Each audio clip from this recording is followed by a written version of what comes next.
Есть такая профессия – родину охранять. Российские пограничники отмечают свой профессиональный праздник – 97 лет управлению. У сотрудников, несмотря на день, недели и график работы, выходной. Впрочем, история охраны российских рубежей насчитывает более 5 веков, еще со времен борьбы с кочевниками. Традиционно в этот день, 28 мая, в частях пограничных войск проходят торжественные мероприятия. К знаменательной дате приурочили открытие памятника пограничникам Северной Осетии. Мемориал представляет собой собирательный образ защитникам, стоящим непоколебимо на страже с верным другом псом. За спиной гранитная плита, где высечены названия всех подразделений пограничных войск. Пограничник собака и пограничный столб – это символ.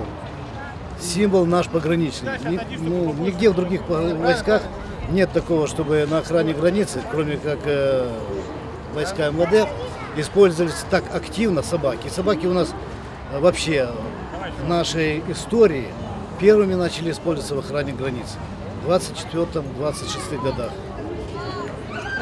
Потому мы и решили увековечить память пограничникам, погибшим при охране государственной границы, как пограничник на службе со своим верным четвероногим другом, пограничным псом Алым.